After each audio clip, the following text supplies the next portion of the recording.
नमस्कार, देवभूमि के दंगल में आपका स्वागत है। मैं हूं आरिश अजहर आपके साथ और आज हम बात करेंगे साइकिल ले गया कौन।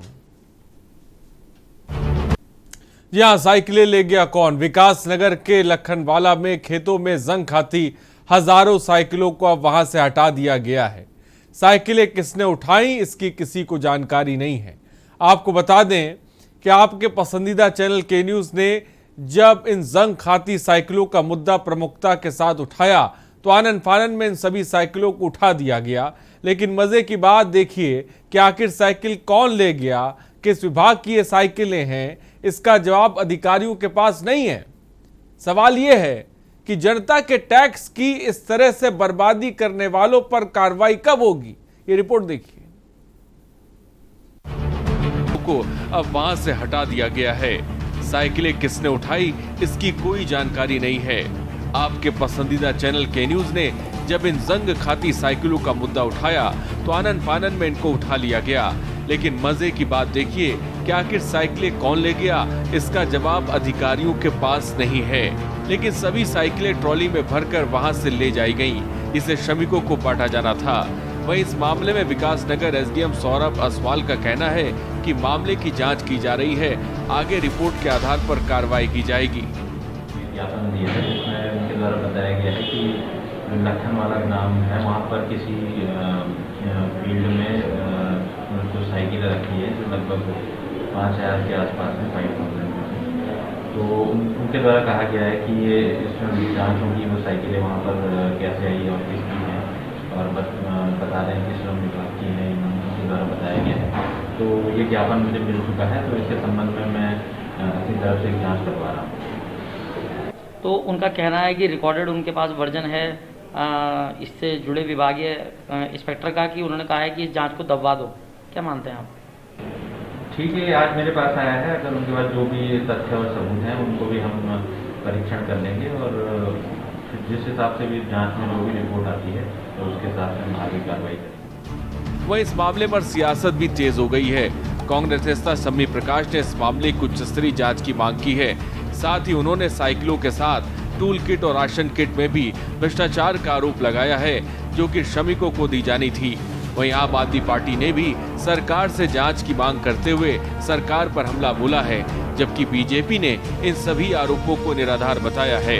प्रकार से आपने और हमने देखा कि श्रम विभाग द्वारा किस प्रकार से करोड़ों रुपए की बंदरबाट अपनी लड़ाई, अपने झगड़े के कारण की गई, कितना बड़ा घोटाला श्रम विभाग द्वारा इस क्षेत्र में किया गया है और इस क्षेत्र नहीं पूरे प्रदेश के अंदर किया जा रहा है। जिस प्रकार से लाखों रुपए की लागत की साइकिलें आज कबाड़ कर दी गई, उसी प्रकार से करोड़ों रुपए की लागत के राशन किटें और टूल किटें भी इसी प्रकार से खाद करने का काम इस सरकार ने किया है। जिन जरूरतमंदों के पास ये सामान पहुंचाना था, इन्होंने वो सामान नहीं पहुंचाया। अभी तक तो यही तय नहीं हो पा रहा कि वो साइकिलें किसकी हैं। श्रमिक मंत्रालय कह रहा है कि ये साइकिलें हमारी नहीं हैं, तो ये वहाँ के डीएम कह रहे हैं जी हमारे को नहीं पता कौन साइकिलें ले जा रहा है। और जबकि आप देख रहे हैं कि कल रात तक वहाँ पर हजारों की संख्या में साइकिलें थी जो अब वहाँ से गायब हो गई हैं। मतलब इस प्रदेश को आप समझ सकते हैं कि ये प्रदेश कैसे चल रहा है। इस हजारों साइकिलें वहाँ पर रहती हैं तब किसी को पता नहीं है, हजारों साइकिलें वहाँ से गायब जाती हैं तब किसी को पता नहीं है, वहाँ का डीएम मेडीएम किसी को पता नहीं है, वहाँ के मंत्रालय को पता नहीं है। तो मेरा ये मानना है कि इस प्रदेश को भगवान भरोसे छोड़ दिया गया है। देखिए, कांग्रेस इस समय इसके अलावा और कुछ करने की स्थिति में भी नहीं है। भारतीय जनता पार्टी ने जिस प्रकार से बहुत बड़े पैमाने पर जो श्रमिकों को सामग्री वितरण करने का काम, उनको किट वितरण करने का काम, साइकिल वितरण करने का काम किया, उससे मुझे लगता है कि कांग्रेस बौखलाई हुई है।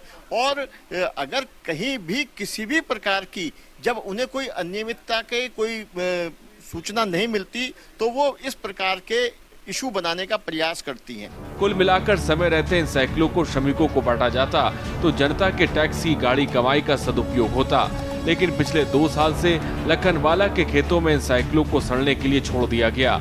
ये अधिकारियों की लापरवाही का नतीजा है कि प्लॉट में रखी करीब 5,000 साइकिलें जंग खाकर खराब हो गईं, जो कि चिंता की बात है। ऐसे में देखना होगा क्या राज्य सरकार की ओर से इस मामले की जांच कराई जाती है, क्या दोषियों पर कार्रवाई होती है या नहीं। ऐसे अनगिनत सवाल हैं जिसके जवाब का सबको इंतजार है। देहरादून से के न्यूज इंडिया के लिए अंकित काला की रिपोर्ट। और सीधे आपको इस वक्त लखनऊ लेके चलते हैं, जहां पर मुख्यमंत्री योगी आदित्यनाथ संबोधित कर रहे हैं। एक संवाद होता था। इसके बाद 2 दशक पूर्व अचानक विजुअल मीडिया की उपस्थिति लोकतंत्र में देखने को मिले। कमोबेश वही स्थिति थी, थोड़ी तीव्रता उसमें आई थी। हम लोगों ने जब राजनीति शुरू किया था, सार्वजनिक जीवन में जब हम लोग आए थे, प्रिंट मीडिया का बोलबाला था। कम ज्यादा बातों पर विश्वास हो जाता था, लोग सही तथ्य से जानकारी लेते थे। यानी ये माना जा सकता था कि प्रिंट मीडिया का भी कोई माई बाप था, विजुअल मीडिया का भी कोई माई बाप था। लेकिन इसके बाद जिस एक मीडिया ने अपनी धमक बनाई है, वह बिना किसी माई बाप का है। उस पर किसी का नियंत्रण नहीं है। अगर आप अलर्ट नहीं है, अगर आपकी पहले से तैयारी नहीं है, तो आप मीडिया ट्रायल का विषय बन जाएंगे। और यही होता है। सोशल मीडिया की भूमिका से हम कतई अपने आप को अलग नहीं कर सकते। सोशल मीडिया आज की युवा पीढ़ी को और पूरी व्यवस्था को कैसे प्रभावित कर रहा है, उसको भी कोई नजरअंदाज नहीं कर सकता। आज कोई एक मुद्दा है, सोशल मीडिया में उठता है, और सोशल मीडिया जैसे उसको कुछ देर तक आगे बढ़ाता है, दूसरे तीसरे दिन वह विजुअल और प्रिंट मीडिया का मुद्दा बन जाता है, मीडिया ट्रायल का विषय बन जाता है। फिर उसी में पैनल डिस्कशन होने लगते हैं, उसी में बड़े बड़े राइटअप आने लगते हैं, उसी में सारी चीजें आगे बढ़ने लगती हैं। और इसलिए इस बेलगाम घोड़े को नियंत्रित करने के लिए हमारे पास उस प्रकार का प्रशिक्षण और उस प्रकार की तैयारी बहुत आवश्यक है, और वह हम जैसे कार्यकर्ताओं के लिए तो अत्यंत आवश्यक भी है। मैं पिछले 3-4 वर्षों से देख रहा हूं, और 2014 के बाद से आदरणीय मोदी जी जब से देश के प्रधानमंत्री बने हैं, हम लोग देखते हैं अनावश्यक मुद्दों को मुद्दा बनाया जाता है। और ये मुद्दों की तिथि और उनका कौन सा ऐसा अवसर होता है जब भारत सरकार अपनी किसी एक बड़ी उपलब्धि या किसी बड़ी घोषणा के साथ सामने आ रही हो, देश जब किसी एक बड़ी घटना का गवाह बनने वाला हो, तब देश के अंदर वातावरण उस रूप में खराब करने का प्रयास होता है, और उसका माध्यम बनता है सोशल मीडिया। सोशल मीडिया से फिर अन्य स्थानों पर उसे प्रेषित किया जाता है, फिर वह उसका एक मुद्दा बन जाता है, मुख्य मुद्दे से लोगों का ध्यान भटकाने की दिशा से। ये सब कार्यक्रम इस प्रकार के षड्यंत्र रचे जा रहे हैं। उत्तर प्रदेश के अंदर भी विगत 4-4.5 वर्षों से हम लोग यही देख रहे हैं। अभी हाल ही में आपने देखा होगा, देश की संसद का सत्र प्रारंभ होने वाला था। संसद सत्र प्रारंभ होने के ठीक एक दिन पहले वाशिंगटन पोस्ट और अन्य कुछ ऐसे दुनिया के मीडिया ग्रुप में एक मुद्दा उछलता है, और पेगासस का वो मुद्दा फिर किस कदर तक देश की पूरी संसद को बाधित कर देता है।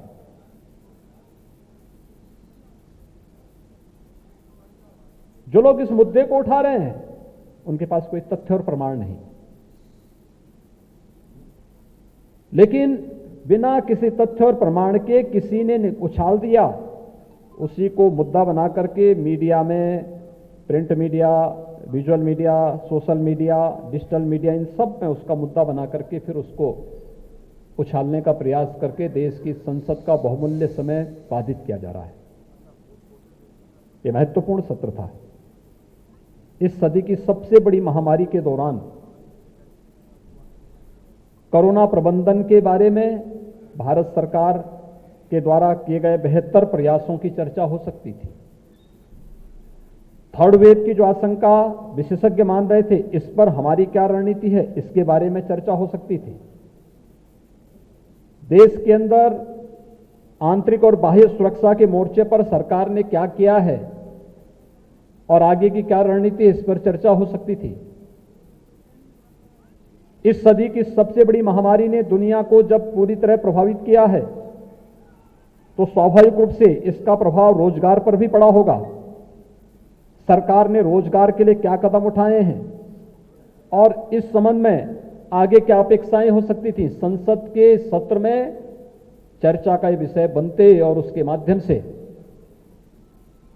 प्रत्येक नागरिक को देश के बारे में भी जानकारी मिलती, सत्ता पक्ष की गतिविधियों की जानकारी मिलती और विपक्ष कितना सक्रिय भूमिका का निर्वहन कर रहा है उनके हितों के लिए, इस पे भी चर्चा होती। लेकिन एक अनावश्यक मुद्दे को सामने ला करके सनसनी पैदा करना और उसके माध्यम से फिर देश की संसद के अमूल्य समय को गांव के लिए, गरीब के लिए, किसान के लिए, कोरोना प्रबंधन के लिए किए जा रहे प्रयासों पर जो एक बेहतर प्रबंधन की रणनीति तैयार होती, उससे ये देश वंचित हो गया। और हर एक सत्र के दौरान ये चीजें होता। आपने लोकसभा चुनाव के ठीक पहले देखा होगा, उस समय एक नया मुद्दा उछाला गया था और उस राफेल के उस मुद्दे के आधार पर चुनाव को प्रभावित करने का प्रयास किया गया था। लेकिन इस देश की महान जनता ने विपक्ष के इस षड्यंत्र को पूरी तरह बेनकाब किया और अंततः जो भारतीय जनता पार्टी का नेतृत्व कहता था वही सच सामने आया और उस सच तब सामने आया जब लोकसभा का चुनाव संपन्न हो चुके थे। लेकिन कुछ देर और कुछ दूरी तक तो इन लोगों ने माहौल को खराब करने का प्रयास किया ही था और इसलिए इन सभी मुद्दों पर हमारी सतर्कता और हमारी चौकन्नापन भी बहुत महत्वपूर्ण रखता है और हमारी तैयारियां भी बहुत महत्व रखती हैं। इसलिए सोशल मीडिया के आप सभी वॉरियर्स हैं और आपकी जो भूमिका है बहुत महत्वपूर्ण हो जाती है, बहुत महत्वपूर्ण हो जाती है। दोनों प्रकार से मैं अक्सर देखता हूं कि हमारी ओर से ट्वीट को रिट्वीट करने या किसी भी उसकी अपनी बात को रखने में देरी होती है। हम लोग मुहूर्त देखते हैं, विरोधी मुहूर्त नहीं देखता। जिन राजनीतिक दलों के पास राष्ट्रीय स्तर पर या प्रदेश स्तर पर कोई भी अपना संगठनात्मक ढांचा नहीं, कोई भी उनकी उपस्थिति नहीं, न संगठनात्मक स्तर पर न शासन स्तर पर, लेकिन सोशल मीडिया प्लेटफॉर्म पर उनकी सक्रियता देखते हुए बनती है। ओपिनियन मेकर के रूप में उनकी भूमिका बड़ी प्रभावी देखने को मिलती है। वे लोग वहां पर अपनी बात को मनवाने में सफल होते हुए दिखाई देते हैं। कारण है कि एक बड़ा तबका इन सब दृष्टियों से अपने आप को तटस्थ बना करके, मौन बन करके तमाशबीन बना रहता है। हम में से ज्यादातर लोग इस बात को मान करके चलते हैं, इससे क्या होने वाला, ये तो झूठा ही है, लेकिन हम अपनी तरफ से उस सच्चाई को सामने रखने का प्रयास नहीं करते। और ये जो हमारी जो कमी है, इस कमी का ही फायदा वे लोग उठाते हैं। आप देखते होंगे उत्तर प्रदेश के अंदर कोई घटना कहीं घटित होती है, लोकल स्तर पर लोग कम, लेकिन वह मुंबई से, कोलकाता से, बेंगलुरु से, हैदराबाद से, यूएई से, यूके से और अन्य तमाम ऐसे देशों से वहां पर एक ट्रायल शुरू हो जाता है। जब सोशल मीडिया के इस प्लेटफॉर्म को हम एनालिसिस करते हैं और देखते हैं, इसमें 90% मामले तो ऐसे हैं, 90% ट्वीट ऐसे हैं जिनका यूपी से कोई लेना देना नहीं, लेकिन कोई यूएई में बैठा हुआ है, कोई यूके में बैठा हुआ है, कोई यूएस में बैठा हुआ है और यूपी के मुद्दे पे रुचि ले रहा है, उसकी रुचि यहां के हित में नहीं। वह उत्तर प्रदेश के नौजवानों के हित में यहां के रोजगार के बारे में मुद्दा उठाता या उस पर योगदान देता तो स्वागत योग्य होता। वह उत्तर प्रदेश में निवेश में रुचि लेता और उससे उत्तर प्रदेश समृद्धि की ओर अग्रसर होता तो स्वागत योग्य होता। वह उत्तर प्रदेश के उन ज्वलंत मुद्दों पर चर्चा का विषय सामने रखता तो उसका स्वागत होता है। लेकिन वह उन मुद्दों को उठाने का प्रयास करते हैं जिनका उत्तर प्रदेश के नागरिकों के लिए, चाहे वह गांव का व्यक्ति हो, चाहे वह किसान हो, वह नौजवान हो, महिलाएं हों, श्रमिक हों, सामाजिक जीवन के किसी भी क्षेत्र में काम करने वाला व्यक्ति हो, उनसे किसी प्रकार का कोई लेना देना नहीं। सामाजिक विद्वेष पैदा करवाना, जातीय विखंडन की स्थिति पैदा करना, अराजकता का एक नया माहौल पैदा करने का प्रयास करना और फिर उसके माध्यम से अपनी रोटी सेक करके फिर केंद्र और प्रदेश सरकार को उसके नाम पर मोहरा बनाने का प्रयास करना, निशाना साधने का प्रयास करना। आप देखना यही सब चल रहा है। मैं पिछले 4 वर्षों के दौरान यही सब देख रहा हूं और उन स्थितियों में हमें आश्चर्य होता है कि हम लोग एक बहुत बड़ा हमारा दायरा होने के बावजूद इन मुद्दों में तटस्थ बने रहते हैं। और कभी कभी तो मैं ये भी देखता हूं कि अपने ही लोग भावनाओं में इतने बह जाते हैं कि उनके कैंडल मार्च के साथ स्वयं भी कैंडल मार्च निकाल के लेकर के उतर सड़कों पर उतरते हुए दिखाई देते हैं। यानी वास्तविकता को जाने बगैर जब भी हम भी उनके कैंडल मार्च के साथ कैंडल मार्च निकालने के लिए उतावले दिखाई देते हैं, तब हमें अपनी गंभीरता का एहसास होने लगता है कि वास्तव में हम कहां पर बैठे हैं। और इसीलिए आज का यह प्रशिक्षण अत्यंत महत्वपूर्ण है, क्योंकि हम जिस राजनीतिक दल के साथ जुड़े हुए हैं, जिस विचार प्रवाह के साथ हम लोगों का जुड़ाव है, वह व्यक्ति से ऊपर दल को, दल से ऊपर देश को मान करके चलता है। और इसीलिए आपने देखा होगा हमें वर्तमान की अपनी इस भूमिका को एक तो बहुत स्पष्ट रूप से रेखांकित करना होगा, उसके अनुरूप अपने आप को तैयार करना होगा। दूसरा, हमें यह भी देखना होगा कि जो सपना 1947 और उसके बाद जब भारतीय जनसंघ की स्थापना होती है, भारतीय जनसंघ की स्थापना के बाद फिर भारतीय जनता पार्टी की स्थापना, फिर भारतीय जनता पार्टी की स्थापना के बाद भी जिन मुद्दों, जिन मूल्यों और जिन आदर्शों के लिए इस देश के लिए इस राजनीतिक दल का गठन हुआ, उन मुद्दों और मूल्यों की स्थापना को प्राप्त करने में, देश को उस परम वैभव तक पहुंचाने के उस लक्ष्य को हासिल करने में जब सफलता लगातार प्राप्त होती हुई दिखाई दे रही है, तुम्हारे विरोधी तत्व मौन कैसे बने रह सकते हैं? क्या कोई सोचता था कि कश्मीर में धारा 370 समाप्त होगी? कोई नहीं सोचता था। लोग ये मान चुके थे कि 1952 में देश के संविधान का हिस्सा बना दिया गया, अब कोई इसको हटा नहीं सकता, क्योंकि वोट बैंक सबको प्यारा था। लेकिन हमारे यशस्वी नेतृत्व ने देश के आतंकवाद की इस सबसे बड़ी धारा को समाप्त करके एक भारत श्रेष्ठ भारत की इस परिकल्पना को साकार किया। कश्मीर में धारा 370 समाप्त हो गई, कश्मीर विकास की मुख्य धारा के साथ जुड़ गया, कश्मीर में आतंकवाद खात्मे की ओर जा रहा है, कश्मीर विकास की मुख्य धारा से जुड़ गया है। वहां पर लोकतांत्रिक मूल्यों और मुद्दों पर लोग अब चर्चा कर रहे हैं। कुछ परिवारों का जो एकाधिकार था वो समाप्त हो रहा है। कोई सोचता था अयोध्या में राम जन्मभूमि का मुद्दा इतनी सहजता, इतनी सरलता के साथ इतना शांतिपूर्ण, इतना सौहार्दपूर्ण समाधान निकल पाएगा? कोई नहीं सोचता था। लेकिन समाधान हुआ ना। नेतृत्व जब यशस्वी होता है, समस्या का समाधान उसी यशस्वी तरीके से निकाल करके ला देता है। और अयोध्या में आपने देखा होगा, लोग बोलते थे ना कि मंदिर के पक्ष में फैसला आएगा तो खून की नदियां बहेंगी। अरे मैं तब भी बोलता था, अरे मच्छर नहीं मरेगा,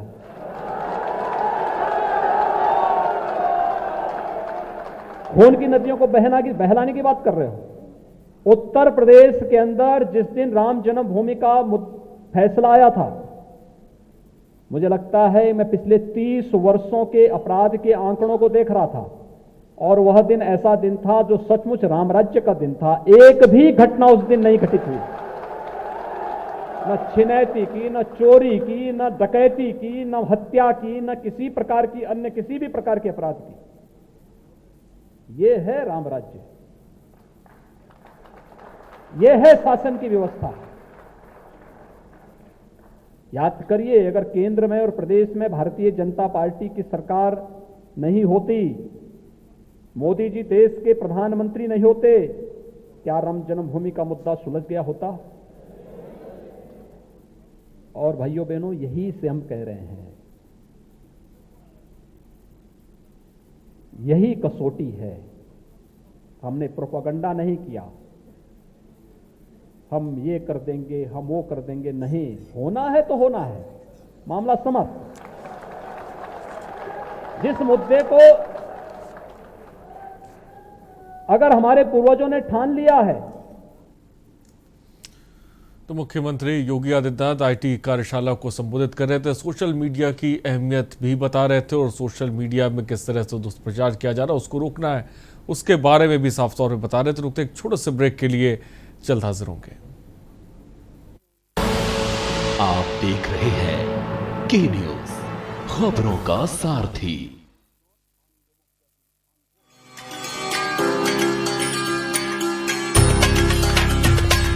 उत्तराखंड सरकार ने कोरोना संक्रमण एवं अन्य बीमारियों में अपने माता पिता या संरक्षक को खो चुके बच्चों की देखभाल, उनके पुनर्वास और चल अचल संपत्ति की सुरक्षा के लिए अपना हाथ आगे बढ़ाया है और वात्सल्य योजना का ऐलान किया है, ताकि लाचारी में न गुजरे इनका एक भी पल और संवारा जा सके आने वाला कल।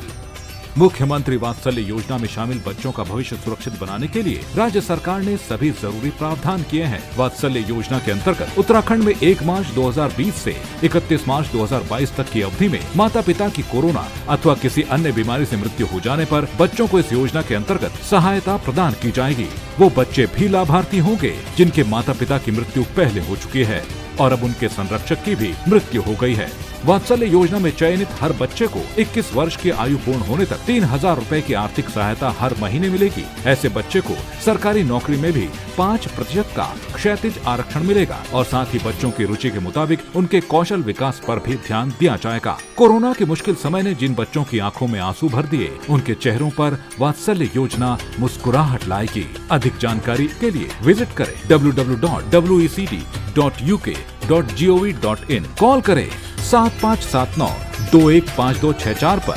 कोरोना में जो बच्चे हुए अनाथ, उत्तराखंड सरकार थामेगी उनका हाथ। आप देख रहे हैं के न्यूज, खबरों का सारथी।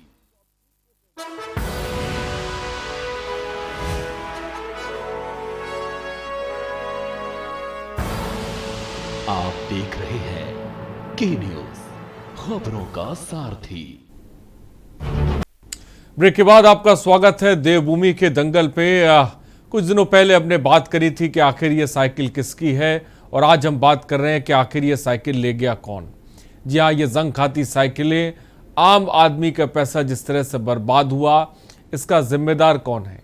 ये साइकिल लखनवाला के गांव से गायब तो हो गई हैं, लेकिन गायब होने के साथ साथ कई सारे सवाल भी छोड़ गई हैं, और उसका जवाब हमें चाहिए कि आखिर ये आम जनता का पैसा, वो भी 1-2 साइकिलें नहीं, 5000 साइकिलें ये वहाँ पर जिसे कह सकते हैं पड़ी हुई थीं, धूल फाक रही थीं, बारिश के पानी में गल रही थीं, इसका जिम्मेदार कौन है। इसी पर आज हम बात करेंगे।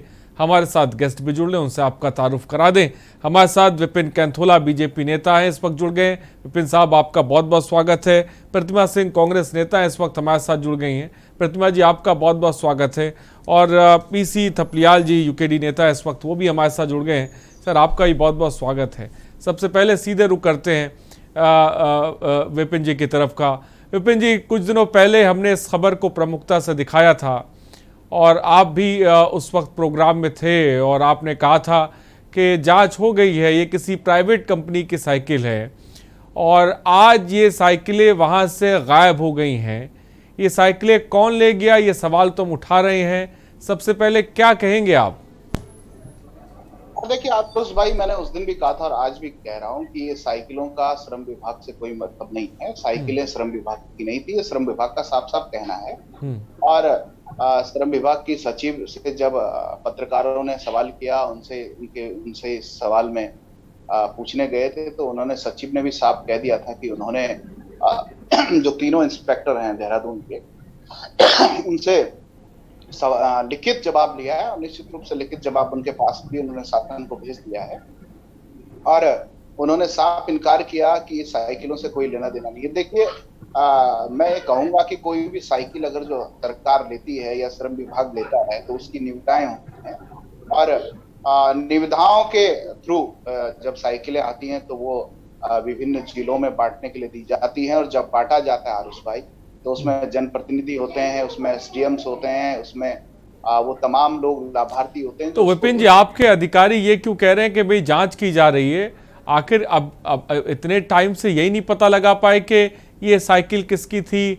5000 साइकिलें, 1-2 साइकिलें नहीं, 5000 साइकिलें। विपिन साहब, अधिकारियों ने साफ कह दिया है कि वो साइकिलें हमारी थी नहीं, श्रम विभाग की साइकिल नहीं है, किसी प्राइवेट वेंडर की होगी, तो ले गया होगा जहां होगा। अगर जो ये चीजें आई हैं तो प्राइवेट वेंडर की साइकिल होगी जरूर, उसमें प्राथमिकी दर्ज, जिसकी अगर जो चोरी हुई है, अगर नहीं हुई होगी तो ले गया होगा कहीं। लेकिन मैं आपको ये बता देना चाहता हूं कि जिस प्रकार से साइकिलों का वितरण होता है, जब वो जिलों में भेजी जाती है तो सारी नई साइकिलें भेजी जाती हैं। ऐसा कहीं नहीं है कि साइकिल, इस प्रकार की साइकिलों को भेजा जाएगा। अगर जो भविष्य में भी अगर जो होंगी तो देखा जाएगा उसमें कि है कि नहीं है। लेकिन इस पर अभी मेरा यही कहना है कि ये विभाग साफ साफ कह चुका है कि हमारी साइकिल नहीं है, हमारा इससे कोई लेना देना नहीं है। तो और शासन को, सचिव ने भी इसमें, जब पत्रकारों ने ये बात उठाई थी और उन्होंने श्रम विभाग के सचिव से भी पूछा था, तो उन्होंने लिखित में ले लिया। निश्चित रूप से लिखित उनके पास है, उन्होंने उस शासन को भी भेज दिया है। इसमें कोई भी इफ एंड बट नहीं है। और अब जो वेंडर जो ले गया होगा, जिसकी साइकिल होंगी, उस पर जल्द ही दूध का दूध, पानी का पानी होगा। प्रतिमा जी, क्या कहेंगे? विपिन साहब तो मुकर रहे हैं, कह रहे हैं कि ये साइकिलें श्रम विभाग की नहीं है। क्या विपक्ष अभी तक पता लगा पाया कि 5000 साइकिलें किसकी हैं? देखिए, एक जिस तरीके से आपको भी पता होगा कि जो श्रम विभाग है, श्रम विभाग शुरू से ही अपनी अनियमितताओं के कारण हमेशा सुर्खियों में रहा है। आपको वो किस्सा भी याद होगा जब श्रम विभाग की जो साइकिलें थी जो वितरित करनी थी, अभी हमारे भाजपा के प्रवक्ता ने बड़ी बातें करी कि उसमें जो है रिप्रेजेंटेटिव होते हैं, उसमें ऑफिसर्स होते हैं, अधिकारी होते हैं। तो एक छोटी सी बात पूछना चाहूंगी कि जब श्रम विभाग की जो साइकिलें थी वो मंत्री के एक रिश्तेदार जो कि आम आदमी पार्टी में है वो बांट रहे थे, तो वो निविदाएं और वो अधिकारी उस वक्त कहाँ थे? और रही बात ये साफ साफ मुकरना कि ये साइकिलें श्रम विभाग की नहीं है, ये मुझे लगता है कि शायद बिना सोचे समझे देने वाला स्टेटमेंट है, क्योंकि ये ऑफकोर्स ये 5000 से ज्यादा जो साइकिलें हैं जो ऑलरेडी वहां पड़ी हुई थी, बारिश है, धूप है, वो खराब हो गई, तो ये जनता की जो गाड़ी कमाई का जो पैसा है, टैक्स पेयर्स का पैसा है, जिसको सरकार बर्बाद करने का काम कर रही है, तो इससे मुकरना एक सोल्यूशन नहीं है। सरकार को जांच बिठानी चाहिए और विपक्षियों का यही मानना है और यही डिमांड भी है हमारी कि आप जांच बिठाइए, दूध का दूध और पानी का पानी करिए, क्योंकि सरकार की जो अनियमितताएं हैं ये हर दिन सामने आ रही है। चाहे वो कोरोना काल में उपयोग होने वाली वस्तुएं हो, जो रेफ्रिजरेटर से लेकर, सिरिंज से लेकर, ऑक्सीजन सिलेंडर से लेकर के, आपने खुद अभी देखा कि किस तरीके से उनकी बर्बादी हो रही थी। तो आप, सरकार कटघरे में आज खड़ी है, और सरकार ये मैं कहूं कि भ्रष्टाचार में लिप्त है तो ये कहना गलत नहीं होगा, क्योंकि श्रम कामगार जो बोर्ड है उसका भ्रष्टाचार भी सामने आया है और मंत्री और निदेशक के बीच का जो तालमेल है वो भी आपने देखा, कितने दिन तक वो न्यूज़पेपर की सुर्खियां बना रहा। तो ये आपस में ही इन्हें यही नहीं पता जो मैं कहूं मंत्रिमंडल और जो अधिकारियों के बीच का समन्वय हो गया या संगठन और मंत्रिमंडल के बीच का समन्वय है, ये सामंजस्य नहीं है इनके बीच में। तो यही दुविधा है कि इसका जो दंश है वो देवभूमि की जनता को भुगतना पड़ रहा है और सरकार अपने जब ये कहकर कि पल्ला नहीं झाड़ सकती कि ये साइकिलें श्रम विभाग की नहीं है, सरकार की जवाबदेही बनती है और जनता सरकार से जवाब चाहती है इस मुद्दे पर। ठीक है, पीसी थपलियाल जी आप क्या कहेंगे? देखो, हम काफी दिन से देखते जा रहे हैं कि हमारी राजनीति जो है वो जनता से बहुत दूर हो चुकी है और उनको जनता की परवाह नहीं है। विधायिका पे अब जनता का विश्वास नहीं रह गया, लेकिन मेरे को चिंता इस बात की है कि कार्यपालिका क्यों इस गैंग का हिस्सा बन गई है।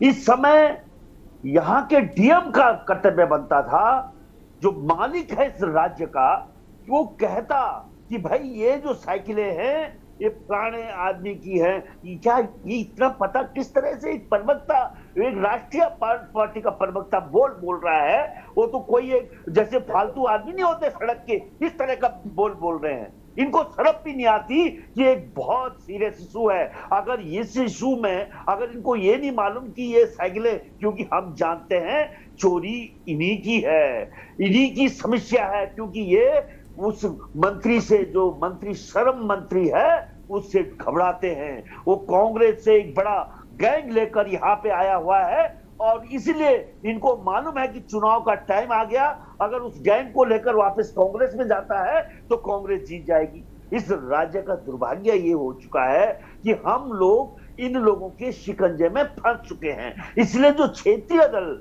जो हमारे उत्तराखंड क्रांति दल, जो जनता की आवाज बनकर चल रहा है, उस आवाज को मीडिया के माध्यम से ये लोग दबा देते हैं और अपनी विश्वसनीयता को मीडियम के माध्यम से, अभी आपने देखा होगा कि किस तरह के बोल वहां से उत्तर प्रदेश में, जिसमें हमको आपने हमारे उसको होल्ड किया, तो वहां पे किस तरह से योगी जो बोल रहे थे, तो वो केवल एक मीडिया का जादू था। राम मंदिर, ये वो विकास की बातें गई दूर। इस समय जो साइकिल का इशू है, श्रम विभाग को शर्म आनी चाहिए, क्योंकि यही श्रम विभाग का मंत्री जब कांग्रेस में मंत्री था तो इसने हमारे साथ अन्याय किया था। इसको उस समय उपनल का इसको सैनिक कल्याण मंत्री बनाया था और उपनल में जो उपद्रव मचाए थे इसने, वही उपद्रवबाज ये श्रम विभाग में बता रहा है। और इनकी मजबूरी है कि आज जो नया मुख्यमंत्री को शर्म करनी चाहिए कि ये भी इस मंत्री पे लगाम लगाने में फेल हो गया है। ठीक है, जवाब ले लेते हैं इस पर। विपिन कैंथोला क्या कहेंगे जो बात पीसी थपलियाल जी ने कही? देखो आरुष भाई, आपकी डिबेट में इस प्रकार के शब्दों का उपयोग हो रहा है, इसको उसको इसको इसको, क्या है ये? अरे भाई, आप एक जनप्रतिनिधि भगवान बोले इनको, क्या बोल रहे हो? तुम चैनल में कुछ बोलोगे ऐसे यहाँ पे यूपीडी के प्रवक्ता हो, तुमको भागते की नहीं, पार्टी के प्रवक्ता हो क्या? जाकर प्यारी पहाड़ों को पहाड़ों के रेस्टोरेंट वालों को मारते हो, यूपीडी के कार्यकर्ता वहां जाकर के बहन को मारते हो, क्या जवाब दोगे? पीसी थपलियाल जी सुन लेते हैं, जवाब सुन लेते हैं।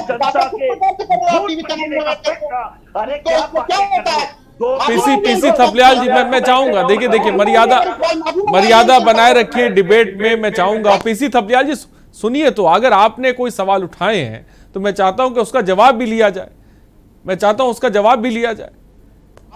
आखिर जनता की ये जो गाड़ी कमाई है और जनता की जो गाड़ी कमाई, उस पर जवाब भी तो सरकार से लेंगे। पीसी थपलियाल जी, मैं चाहूंगा कि सभी लोग डिबेट में जो बैठे हुए इज्जत से एक दूसरे से पेश आए, मेरी गुजारिश है सबसे।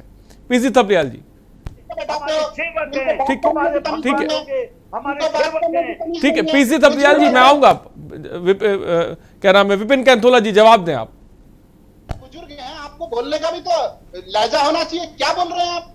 देखिए, आरुष भाई, मैंने कहा कि जिस प्रकार से प्यारी पहाड़न एक रेस्टोरेंट चलता है बालावाला में, यूकेडी के कार्यकर्ताओं से, नेताओं से इन्हीं शब्दों की उम्मीद की जा सकती है, क्योंकि उन्होंने किस प्रकार से उस बेचारी बालिका को पीट करके और मुकदमे भी नहीं, मैंने बोला उस चीज को। मैं चाहता हूं डिबेट में देखिए मर्यादा जो है बनाए रखे, लेकिन विपिन कैंथोला जी, मैं मुद्दे से भटकना नहीं चाहता, मैं मुद्दे से भटकना नहीं चाहता, मैं मुद्दे से भटकना नहीं चाहता। विपिन कैंथोला जी, मैं इन 5000 साइकिलों का जवाब आपसे चाहता हूं। आपने लास्ट टाइम कहा था कि ये प्राइवेट कंपनी की हैं, तो आप अगर डिबेट में आए हैं तो कोई तैयारी के साथ आए होंगे, हमें कोई कागजात दिखा दीजिए, कोई पत्र दिखा दीजिए कि ये प्राइवेट। तब भी मैंने आपसे यही सवाल किया था, ये कौन सी प्राइवेट कंपनी है जो अपनी साइकिलों को जंग खाने के लिए फेंक देती, तब भी मेरा जवाब यही था। हम ये कह रहे थे कि श्रम विभाग की है, तो आप हमारे खबर को झूठा साबित कर रहे थे। आज जांच की बात कही जा रही है, आपने उस समय ये बात कही थी, डिबेट में ही आप थे, आपने ये बात कही थी कि जांच हो चुकी है, ये साइकिल प्राइवेट कंपनी की है। आपके अधिकारी कह रहे हैं कि जांच हो रही है। क्या आपको पता नहीं है विपिन कैंथोला जी? श्रम विभाग में उनसे पूछ लीजिए, सूचना के अधिकार से जांच की जो कॉपी। एसडीएम साहब कह रहे हैं जांच जारी है। एसडीएम कह रहे हैं कि जांच किस पे की जा रही है, साइकिल किसकी है, वो जांच की जा रही बात कह रहे हैं। आपने कुछ दिन पहले कहा था कि जांच हो चुकी है, ये प्राइवेट कंपनी की है। आपने किस आधार पे ये बात कह दी थी?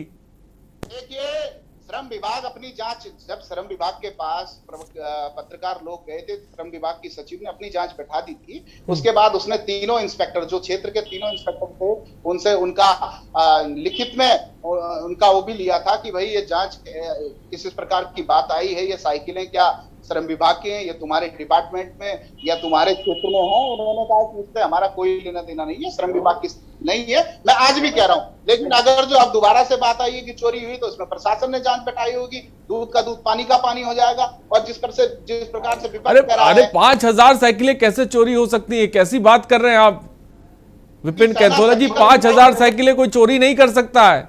इसको ले जाया गया है, ये साइकिलें कौन ले गया, यही तो हम सवाल पूछ रहे हैं। प्रशासनिक अमला है, श्रम विभाग है, तमाम आला अधिकारी हैं। 5000 साइकिलें कहीं डाल दी जाती हैं, फिर वहां से उठा ली जाती हैं खबर दिखाने के बाद। ये क्या हो रहा है? देखिए आरुष भाई, मैं तो आज भी कह रहा हूँ कि देखिए, वो प्रशासन के संज्ञान में आज आएंगे तो प्रशासन ने भी जांच बैठाई और निश्चित रूप से बैठानी भी चाहिए अगर जो जांच इस प्रकार की बात आई है। लेकिन श्रम विभाग का आज भी यही कहना है, श्रम विभाग के सचिव का भी आज ये कहना है कि ये साइकिलें उनकी नहीं है। जिस दिन आपके चैनल के माध्यम से, आपके पत्रकार के माध्यम से उन्हें पता चल रहा होगा, उस दिन उन्होंने जांच के आदेश दिए थे और इंस्पेक्टरों से उनका पक्ष भी जान लिया था। उन्होंने कहा कि हमारा इससे कोई लेना देना नहीं है। इसलिए अब जब इस प्रकार की बातें दोबारा से आई है तो प्रशासन ने जांच बताई होगी, दूध का दूध पानी का पानी हो जाएगा। और अगर जो किसी प्रकार की कोई चीजें होंगी तो सामने आ जाएंगे, इसमें झूठ और छुपाने की क्या। ठीक है, हमारे साथ रविंद्र आनंद, आप नेता इस वक्त जुड़ गए। रविंद्र आनंद जी, आपका ही बहुत बहुत स्वागत है। रविंद्र आनंद जी, क्या मेरी आवाज आप तक पहुंच रही है? जी पहुंच रही है। आम आदमी पार्टी पता लगा पाई कि आखिर ये साइकिल किसकी और कहां गई? देखिए, हम तो पहले दिन से ही कह रहे हैं ये साइकिल यूके बीओसीडब्ल्यू की है, यूके बीओसीडब्ल्यू की है। लेकिन बीजेपी के जो प्रवक्ता हैं, इनको नहीं, वो मानने को तैयार नहीं है। आप मनवाइए। विपिन कैंथोला कह रहे हैं कि नहीं है, ये प्राइवेट कंपनी की साइकिल है। कि बीजेपी के प्रवक्ता को जानकारी नहीं है, इनको तो ये भी जानकारी नहीं है कि यूके बीओसीडब्ल्यू के अध्यक्ष ने कहा है कि सचिव, जिन सचिव की ये बात कर रहे हैं, वो हमारी सचिव ही नहीं है। ये यूके बीओसीडब्ल्यू, ये श्रम विभाग, ये तो इतना बड़ा झूठ बोल सकता है, इसका आप अंदाजा भी नहीं लगा सकते। कभी वो कहता है कि ये सचिव हमारी नहीं है, कभी वो कहते हैं कि हम किसी मंत्री के आदेश को नहीं मानते, कभी इनका मंत्री कहता है कि अध्यक्ष को हटाओ, और अध्यक्ष मंत्री की बात नहीं सुनता है। साथ ही मंत्री इस्तीफे की पेशकश करते हैं, उसके बाद ये साइकिल का प्रकरण सामने आता है। मैंने इनसे परसों भी 3 सवाल पूछे थे, इन्होंने जवाब नहीं दिया कि क्या ये बताएं कि जो अध्यक्ष हैं वो कह रहे हैं मैंने सचिव को पद से हटा दिया है, क्या सचिव अपने पद पर बनी हुई हैं या नहीं है। दूसरी बात, इनके जो मंत्री हैं डॉक्टर हरक सिंह रावत जी, उन्होंने अपने इस्तीफे की पेशकश क्यों की। तीसरी बात, ये जो शमशेर सिंह हैं, ये किसके इशारे पर हरक सिंह जैसे कद्दावर नेता से बीजेपी में आपस में ही दो दो हाथ हो रहे हैं? ये किसके इशारे पर हो रहा है? क्या त्रिवेंद्र सिंह रावत के इशारे पर ये सब हो रहा है? क्या त्रिवेंद्र सिंह रावत ने पहले भी हरक सिंह पर जांचें बिठाई? क्या ये सब उनका करा धरा खेल है? तो देखिए, ये तो बात घुमाने वाली बात है। ठीक है, मैं मौका दूंगा आपको विपिन कंथोला। ठीक है, इन सवालों का जवाब देते। विपिन कंथोला जवाब दें। मेरी बात पूरी हो जाए पहले। आपको जब जानकारी ही नहीं है तो आप डिबेट में पार्टिसिपेट करने क्यों आए हैं? मैं आऊंगा प्रतिमा जी, आपके पास भी आऊंगा। ठीक है, जानकारी नहीं है तो आप क्या करते हो? अरे भाई, अबे मेरे भाई मिर्चें लग गई। अरे मेरे भाई क्यों परेशान हो रहे? मुझे अपनी बात रखने दो। तुम्हें अपना टाइम मिलेगा, तुम तो अरे ठीक है, मिर्चें नहीं लगाई एक दूसरे को। मैं चाहता हूं कि कम से कम इन साइकिलों को लेकर एक तस्वीर साफ हो। ठीक है। रवि आनंद जी जवाब तो ले लेते ना। आपने अपना सवाल पूछ लिया।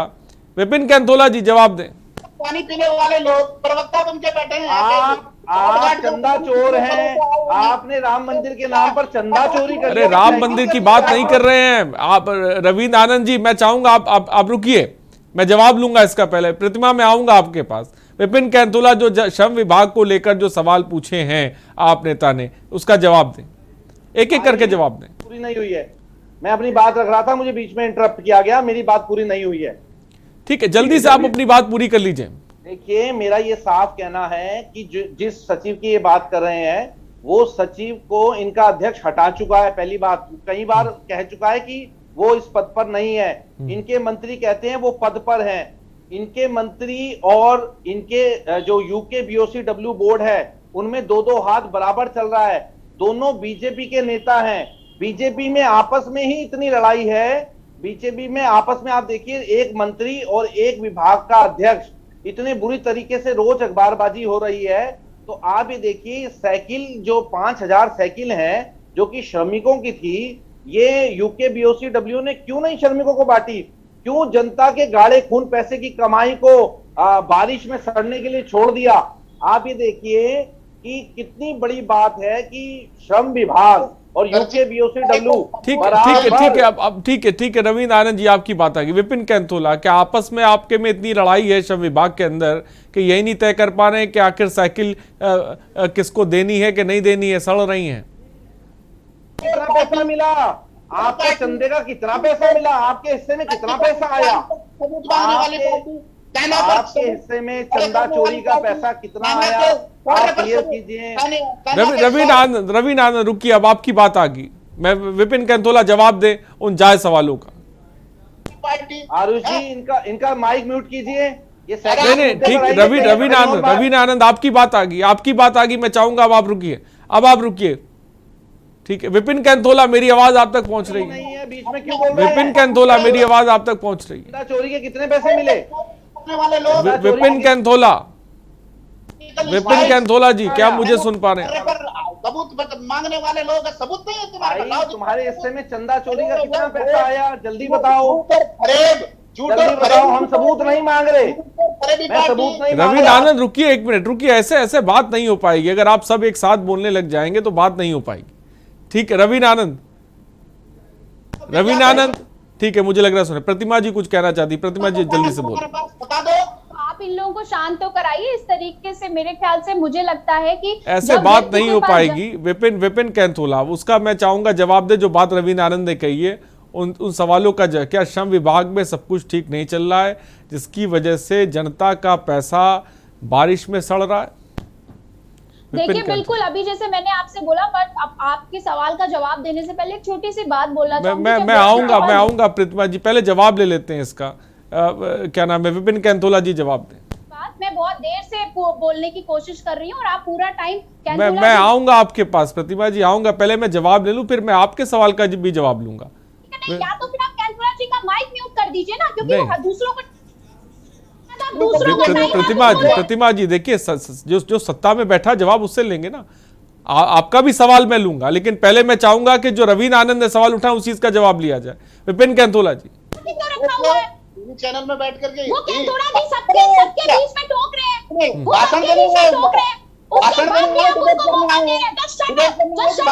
नहीं, देखिए आप मर्यादित ना हो, ये आराम से बात करिए, एक एक करके आपकी सबकी बात सुनेंगे। प्रतिमा जी मैं आऊंगा आपके पास भी, धैर्य रख लीजिए, मैं चाहूंगा जैसा कि धैर्य अभी पीसी थपलियाल जी थोड़ी देर के लिए रखे हुए हैं, मैं चाहूंगा थोड़ी देर के लिए रवीन आनंद जी आप भी रुक जाइए, ऐसे बात नहीं हो पाएगी। विपिन कैंथोला जी सुनिए, विपिन कैंथोला जी अगर आप लोग आपस में ऐसे बात करेंगे बात आगे नहीं बढ़ पाएगी। क्या मैं इसको ये मानूं कि आप जायज सवालों के जवाब देने से बच रहे हैं? विपिन कैंथोला, आप तैयारी के साथ नहीं आए हुए हैं। विपिन कैंथोला, आप अगर ऐसे उलझेंगे तो मैं समझूंगा कि आप जायज सवालों से भाग रहे हैं। जासूसी कराने वाली पार्टी से मैं आप पे कोई भरोसा नहीं करेगा। आरुष जी आप कैंथोला जी को म्यूट करिए, नहीं तो हम इसमें नहीं बैठेंगे। हमारी बात अगर नहीं सुनी जाएगी हम नहीं बैठेंगे। आप लोग तो हमारे पास तो जवाब ही नहीं है ना, तो चंदा छोड़ लो। विपिन कैंथोला जी जवाब तो देना पड़ेगा। क्या प्रतिमा जी रुकिए, अगर एक एक करके बोलेंगे तभी तो बात आगे बढ़ेगी ना, आप सब एक साथ बोलेंगे। सबूत मांगने वाले लोग हो, आप तो सबूत मांगने वाले लोग हो, सबूत खेलने वाले लोग हो, आप पता करिए ना। अरे सर्जिकल स्ट्राइक पर सवाल उठाने वाले लोग, सेना के जर्नल को गुंडा करने वाले लोग, आपके पास सबूत आप बताइए कहां से ठीक है, मैं चाहूंगा म्यूट कर दिया जाए, म्यूट कर दें ताकि के कम से कम एक एक करके आवाज लोग की आ पाए। इस तरह से अगर आप लोग बात करेंगे तो बात नहीं हो पाएगी। डिबेट का मतलब ये नहीं होता है कि चीखा चिल्लाया जाए, डिबेट का मतलब ये होता है कि हकीकत जनता के सामने आए। ये 5000 साइकिलें एक दो साइकिलें नहीं हैं जो धूल खा रही, जिनकी तस्वीरें हम आपको दिखा रहे हैं, जो साइकिलें अचानक अब गायब हो गई हैं, इसको लेकर हम सवाल पूछ रहे हैं। एक एक करके देखिए, प्रतिमा जी और विपिन कैंथोला जी, रवीन आनंद जी, मैं एक एक करके जवाब लूंगा, बीच में मत बोलिएगा, मैं चाहूंगा बीच में मत बोलिएगा। रवीन जी बीच में, प्रतिमा जी जल्दी से अपनी पहले बात को रखें, फिर मैं आगे बढ़ूं।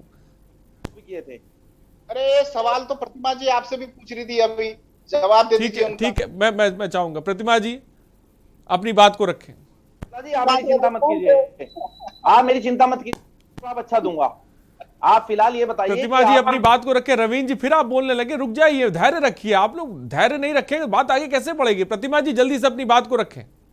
बस यही है, शुरू से ही जवाब दे देता हूं आनंद भाई, आपका जवाब दे देता हूं। श्रम विभाग की साइकिल नहीं है, ये श्रम विभाग कह चुका है। और अगर जो इस प्रकार की बातें हैं तो प्रशासन एसडीएम यही बात है, श्रम विभाग की साइकिलें नहीं, किस आधार पे आप कह रहे हैं? आप किस आधार पे ये कह रहे हैं विपिन कैंथोला जी? भाई हम कह रहे हैं ये श्रम विभाग की साइकिल है, आप कह रहे हैं ये श्रम विभाग की साइकिल नहीं, तो किसकी साइकिल है? आपके पास कोई सबूत है? एसडीएम कह रहे हैं जांच की जा रही है। ये आम आदमी की गाड़ी कमाई इस तरह से सड़ रही है।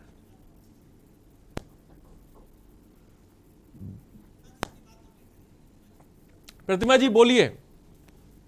देखिए, मैंने आपको पहले भी कहा कि जिस तरीके से श्रम विभाग ये आज का नहीं है, श्रम विभाग में जो अध्यक्ष बैठे हुए कामगार बोर्ड में और ये जो हमारे मंत्री जी हैं, उनके बीच का जो सामंजस्य किस तरीके का बिगड़ा हुआ है, ये आपने खुद देखा। कई दिनों से ये पेपर की सुर्खियां बना रहा। तो इस तरीके से अब देखिए, अब एक तरफ एसडीएम साहब कह रहे हैं कि जांच चल रही है और भाजपा के प्रवक्ता यहाँ बैठ के कह रहे हैं कि वो तो श्रम विभाग की साइकिलें ही नहीं है। अरे भाई, जब श्रम विभाग की साइकिलें नहीं है तो जांच फिर क्यों चल रही है? किस मुद्दे पे जांच चल रही है? और अगर श्रम विभाग की साइकिलें नहीं थी तो जिस दिन ये मुद्दा सामने आया उसके बाद ही आकर के आपने एक अननोन ट्रैक्टर भेज करके वहां पे साइकिलें कैसे हटा दी? तो यानी अगर इस तरीके की घटना इस प्रदेश में हो रही है तो ये बड़ी शर्मनाक है। इसका ये मतलब है कि जो सरकार है, सरकार अपनी दायित्वों को निभाने में असफल है, क्योंकि सरकार को यही नहीं पता कि हमारी किस विभाग में क्या चल रहा है, किस विभाग की चीजें कहां पड़ी हैं। स्वास्थ्य मंत्रालय में इतना बड़ा आपने देखा एक जो है करप्शन सामने आया, लोग दवाइयों के लिए मरते रहे, मर गए हमारे देवभूमि। ठीक है प्रतिमा जी, आपकी बात है कि जल्दी से मैं चाहूंगा पीसी थपलियाल जी आखिरी कमेंट आपका भी। क्या जांच की बात इस पूरे मामले पे की जा रही है? क्या कहेंगे पीसी थपलियाल जी आप कि एक ऐसा नहीं लग रहा है कि ये एक बहुत बड़ा भ्रष्टाचार है जिस पर जांच होने की जरूरत है, जिस पर कार्रवाई होने की जरूरत है? बिल्कुल, इस समय सभी कह रहे हैं कि श्रम मंत्री में और अध्यक्ष में समन्वय नहीं है, लेकिन मैं इस चीज को मानता हूं। मेरे को ये लगता है कि कहीं ना कहीं दोनों अपराधी इसलिए लगते हैं मुझे कि जो श्रम मंत्री है वो कहीं, आपने देखा हुआ था कि उनको बहुत बड़ी बेइज्जती सहनी पड़ी जब उन्होंने किसी एक निर्माण एजेंसी को 20 करोड़ रुपए एडवांस में दे दिए थे, और वो उस समय मुख्यमंत्री ने ऐसा वो डाला कि उनको वापस करने पड़े वो 20 करोड़ रुपए। लेकिन अब जब नए मुख्यमंत्री आए तो वापस वो 20 करोड़ रुपए श्रम मंत्री द्वारा वहां पर काम शुरू कर दिया गया है। अब अध्यक्ष, अगर श्रम मंत्री अपने बिल्कुल ईमानदार होते तो इस समय अध्यक्ष की चोटी पकड़कर कटघरे में खड़े कर देते कि अध्यक्ष, कोई ये जो श्रम, जो हमारे मजदूरों के लिए साइकिलें आई हैं, ये ऐसे क्यों बर्बाद हो रही हैं? इसलिए वो भी चुप्पी साधे हुए हैं, क्योंकि अगर एक दूसरे की तरफ बोलने लगेंगे तो दोनों नंगे हो जाएंगे। इसलिए बेचारी जनता आज मजबूर है इन लोगों को सहने के लिए, झेलने के लिए। अब समय आ गया है कि जब ये हरियाणा की तरह इनके मंत्री, जनता इनको भगाएगी, दौड़ाएगी, जो आज हमारे को बड़ी जोर-जोर से आवाज। ठीक है पीसी थपलियाल जी, आपकी बात आ गई। रवीन आनंद जल्दी से अपनी बात को रखें, आखिरी कमेंट। रवीन आनंद, हाँ जल्दी से अपनी बात को रखें। आपको नहीं लगता है कि इस पर जांच जरूरी है और जो दोषी पाए जाए उन पर सख्त कार्रवाई होनी चाहिए? देखिए, इस पर जांच की कोई आवश्यकता नहीं है। ये बिल्कुल शीशे के तरह, आईने की तरह बिल्कुल साफ है। ये साइकिलें श्रम विभाग की हैं। श्रम विभाग के अंतर जो यूके बीओसीडब्ल्यू है, साइकिल, एक एक साइकिल पर उसकी स्टैंप लगी हुई है। मैंने परसों भी कहा था, कैंथोला जी बिल्कुल झूठ बोल रहे हैं, सफेद झूठ बोल रहे हैं। एक एक साइकिल पर यूके बीओसीडब्ल्यू लिखा हुआ है, यानी कि वो भवन निर्माण एवं अन्य सन्निकार बोर्ड इसकी साइकिल है। ये खुद इनका अध्यक्ष सचिव पर और मंत्री पर इल्जाम लगाता है। ठीक है रवीन जी, आपकी बात आगे, वक्त की थोड़ी सी कमी है फिलहाल। बहुत बहुत शुक्रिया रवीन आनंद जी आपका हमसे जुड़ने के लिए। पीसी थपलियाल जी आपका बहुत बहुत शुक्रिया। प्रतिमा सिंह जी आपका बहुत बहुत शुक्रिया, और विपिन कैंथोला जी आपका बहुत बहुत शुक्रिया हमसे जुड़ने के लिए। तो 5000 साइकिलें जो अचानक गायब हो गई हैं, सवाल जायज़ है कि आखिर ये साइकिलें किस लिए आई थी और ये साइकिलें कहाँ गईं। इस पर जांच भी ज़रूरी है, इस पर कार्रवाई भी ज़रूरी है, क्योंकि आम जनता का पैसा है लेकिन वो आम जनता तक नहीं पहुँच रहा है। देवभूमि के दंगल में इतना ही, बने रहिए हमारे साथ। नमस्कार।